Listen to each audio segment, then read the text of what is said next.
The tragic tale of the Richardson family murders shattered the peaceful image of Medicine Hat, Alberta. At the center of this shocking crime was a 12-year-old girl, Jasmine Richardson, who became entangled in a forbidden relationship with 23-year-old Jeremy Steinke, a man with a troubled past and dark obsessions. This is the story of how rebellion can go deadly wrong, of manipulation that can spiral out of control, and of lives tragically cut short. Most chillingly, it reminds us how easily the darkness in human nature comes to the fore and how superficially ordinary lives can mask turmoil beyond our imagination. Together, they hatched a plan, one that would leave an entire family dead and a community reeling with sadness and horror. What would make a teenage girl and her far older boyfriend commit such a heinous crime? How can love, or what they perceived as love, become so derailed as to cause such destruction? In this tragic case, we will examine what led up to the murders, what came afterward, and the questions that still linger for those who remember the Richardson family. Medicine Hat, Alberta, was a quiet town where neighbors waved to one another, kids rode bikes, and weekends were marked by block parties and backyard barbecues. It was the kind of place where nothing ever seemed to go wrong, until 2006, when a crime so horrifying shook the entire nation and changed everything. The Richardson family appeared to be the very portrait of a typical suburban family in Medicine Hat. Known to their community as a very affectionate and close family, Mark Richardson worked in the oil industry. His occupation was tough, requiring diligence to perform his job and provide a comfortable living for his family. He was as dedicated to his work as he was to his family. His wife, Deborah Richardson, was a stay-at-home mom. Her warm and amiable nature made her very popular with neighbors and friends. She was actively involved in the lives of her two kids, volunteering at their school and making sure all their needs were well taken care of. The couple's two children brought different dynamics into the home. Jacob, the youngest, was 8 years old and a bubbly, carefree boy. He loved playing with friends, drawing, and spending hours glued to his favorite cartoons. His innocence, combined with his fresh energy, filled the Richardson household with laughter and joy. Jacob was the type of little boy who could brighten up any room with his smiles. The family also had a 12-year-old daughter named Jasmine, who was at another stage of life, navigating the conflicts of adolescence. Like many pre-teens, she was trying to figure out her identity and assert her independence. Jasmine was bright and inquisitive, but her increasing attraction to the goth subculture brought noticeable changes. She was gradually becoming more withdrawn and belligerent, testing boundaries with her parents. Her interest in dark clothing, alternative music, and edgy online communities began to concern Mark and Deborah. At first, they dismissed it as a phase, typical teenage rebellion. But Jasmine's increasingly defiant personality and mood swings suggested something deeper was at play. Despite their concerns, the Richardsons remained a close family. Mark and Deborah worked hard to provide a stable and nurturing environment for their children. They believed that patience and understanding would eventually guide Jasmine back onto a positive path.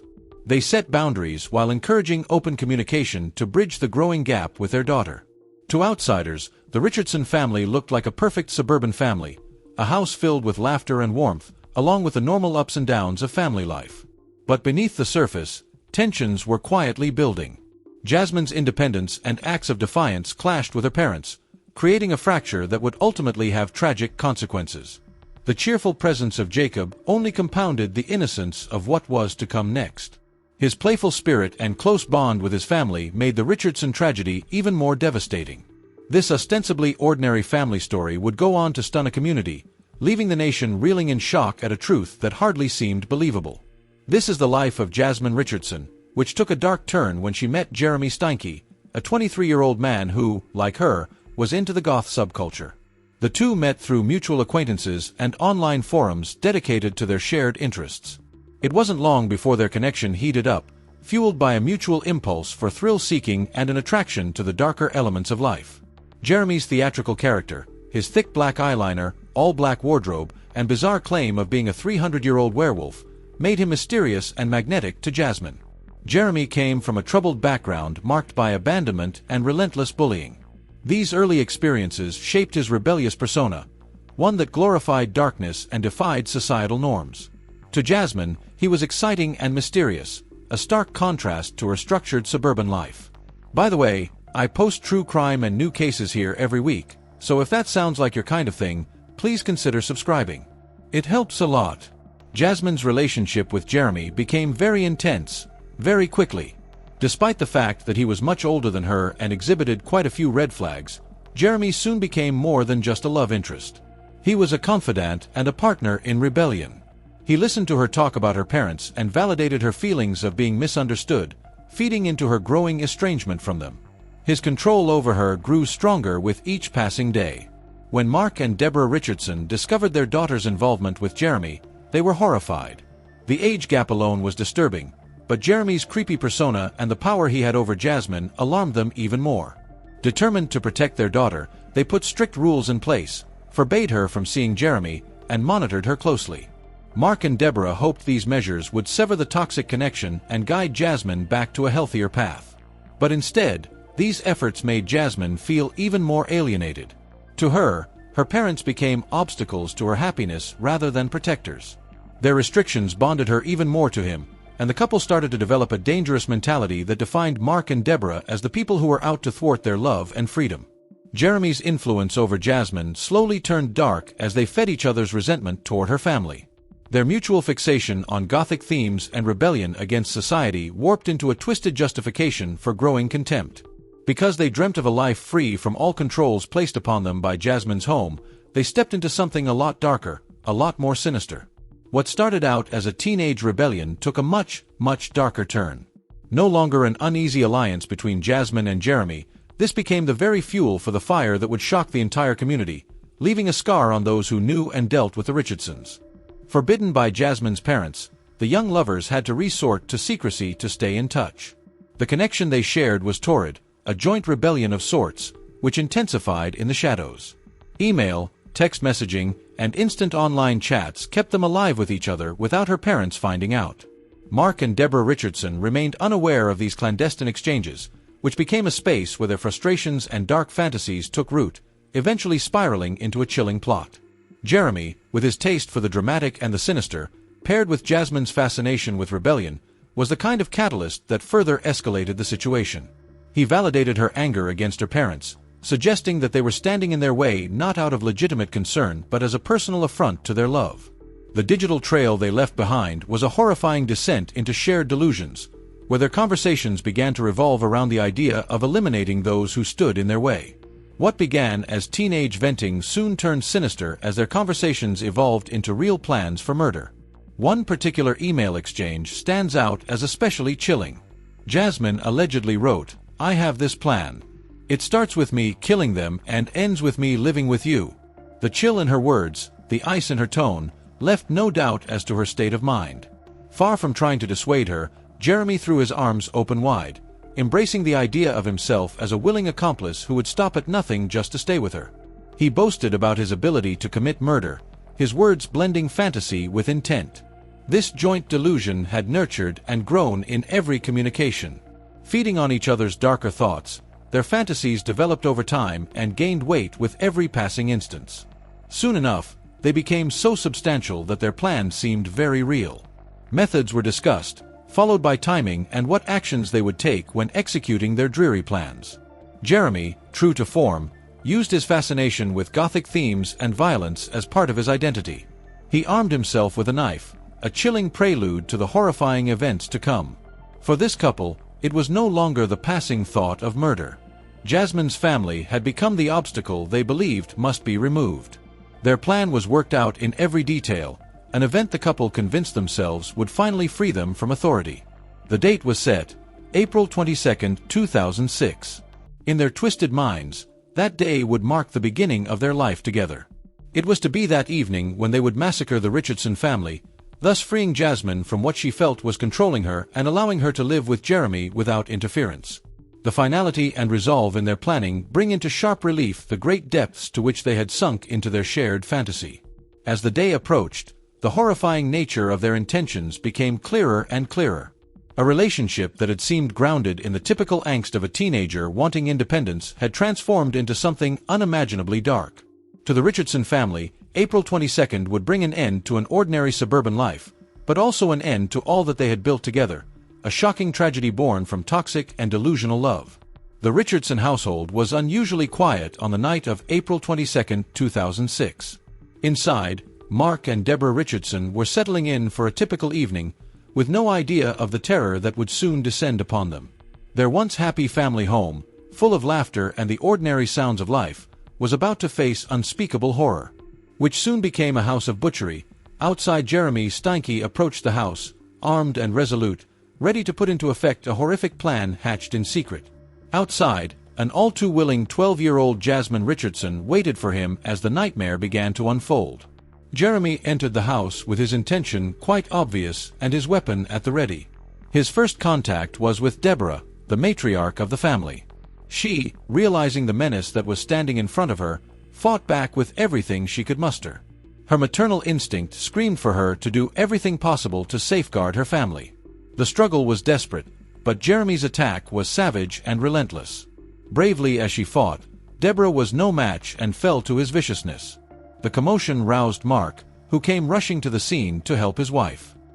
He found her under attack and tried to intervene, but Jeremy's onslaught was just as merciless. Mark, with all his strength and determination, was no match for the ferocity of the attack, and he too fell at the hands of Jeremy's relentless violence. The loss of both parents in such a horrific manner sent the Richardson home into chaos and despair. Amid the chaos, 8-year-old Jacob hid in his bed, clutching whatever he could find to comfort him, frightened and disoriented. The sounds of violence must have been unimaginable to the young boy, who probably hoped that by remaining silent, he would be spared. But Jeremy showed no mercy at all. He hunted down Jacob and killed the young boy in an act so pointless and brutal it highlighted the depravity of the night.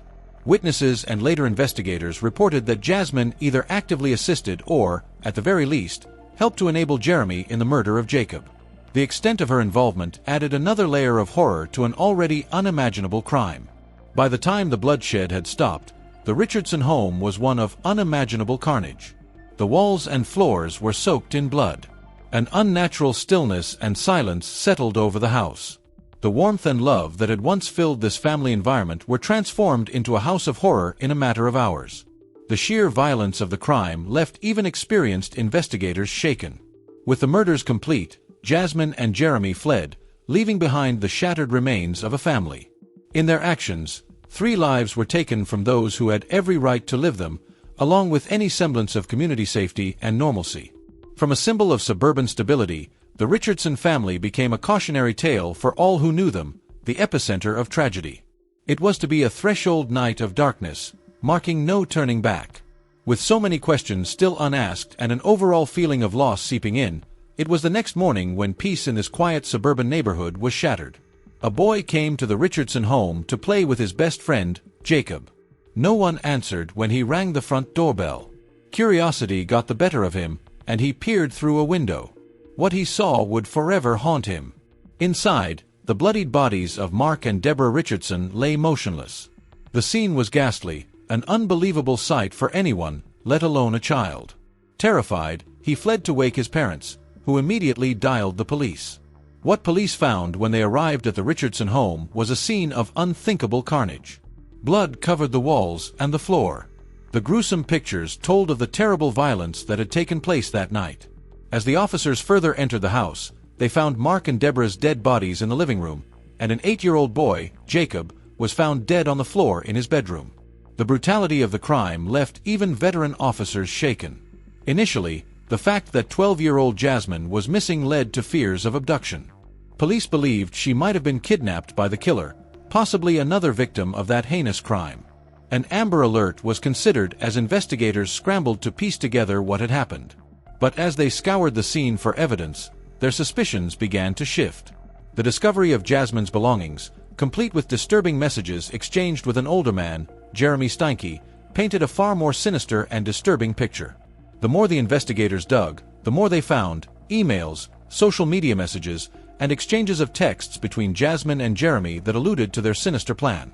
They had discussed their mutual fantasies of murder and a plan to kill anyone who would come between them. It became all the more obvious that Jasmine was no victim, but an active accomplice in the crime. Meanwhile, Jasmine and Jeremy had left the crime scene and driven a few miles to a town where they were to hide from the police. They went into hiding at some friend's place, who did not have any idea about the killings. People in that place later stated that the couple was carrying on as if nothing had happened. They were photographed laughing, holding hands, and kissing, their carefree demeanor a chilling testimony to their detachment from the atrocities they had committed. Most unnerving was their lack of remorse. This fact underlined even more the warped dynamic between these two. Their attempts at hiding did not last long. Within 24 hours, police, using witness reports and evidence from the crime scene, tracked them down. The couple was arrested, and their cold-blooded plot came to a jarring stop. That Jasmine was involved added another layer to an already inexplicable and shocking tragedy. In the eyes of the community, the Richardson murders was a story that continued to enthrall and horrify, an incident whose chilling evidence told of how innocence could swiftly slip into darkness.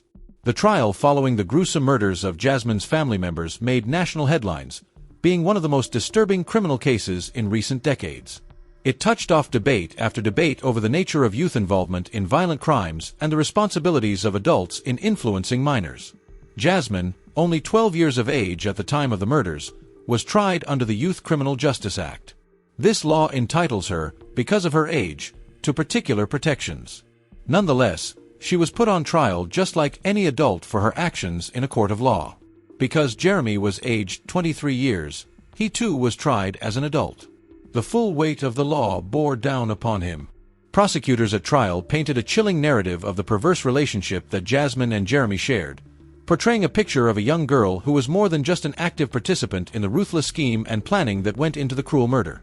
The prosecution described how Jeremy had coldly manipulated Jasmine, using his control over her to get her to go along with the murders of her own family members. They said that, though young, Jasmine was well aware of the seriousness of her acts and bore equal responsibility for the murders. The killings had been harrowing in their details, and prosecutors insisted that this was a case of premeditated murder, not some spontaneous act of violence. In contrast, the defense team endeavored to emphasize the vulnerability of Jasmine at 12 years of age and argued that she was easily influenced by an older, more experienced individual like Jeremy. They claimed that Jasmine had been brainwashed and forced to commit the murders. Therefore, she was not actually aware of what she was doing or fully realizing the gravity of the actions she had committed. The defense depicted Jeremy as a manipulative individual who had exploited the naivety and emotional immaturity of Jasmine to use her trust for his own evil deeds. They urged the court to take her age and the very real likelihood that she had been led astray into account, being incapable of making decisions for herself. As the trial developed, so did the evidence against both defendants. Testimony from witnesses, forensic evidence, and a deep look into the relationship between the couple painted a picture of a pattern of manipulation and control by Jeremy. The defense of brainwashing wasn't enough to convince the jury that Jasmine's participation in the murders was more than just being under the influence of another. She had been an active participant in the planning, execution, and aftermath of the killings, leaving no doubt that she was criminally responsible. Finally, the court gave its verdict. Jasmine was pronounced guilty on 3 counts of first-degree murder. While her youthfulness had to be taken into consideration during the sentencing, her actions were by far too severe in nature for her to be let off with an easy sentence. She was sentenced to the maximum penalty possible for a juvenile: 10 years in a youth detention facility, including 4 years spent in a psychiatric facility and 4 years under conditional supervision. Meanwhile, Jeremy received the toughest possible sentence: 3 consecutive life sentences without the chance of parole for 25 years. The sentence was reflective of the heinous nature of the crimes, but, in many ways, the fact that Jeremy was central to all of this, bringing the other 2 into it through his manipulative ways. When she was released in 2016, Jasmine was given complete anonymity to protect her privacy and to help her adjust to life outside the institution.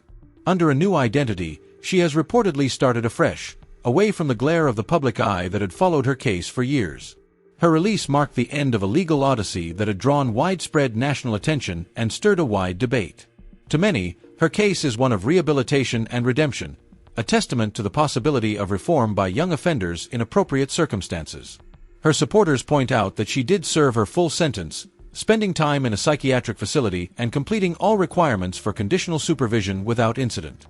To them, she is a case study in how the justice system can give second chances, especially for the young who might have been coaxed or otherwise induced into committing heinous acts. Others, however, do not agree with this. To the critics, giving Jasmine a new identity and a second chance at leading a normal life does not quite balance the enormity of her crimes. They wonder whether justice was ever really served for the family whose members' lives she violently snuffed out. Her anonymity felt like insulation from accountability, and critics thought it set a bad precedent, undermining the seriousness of what she had done.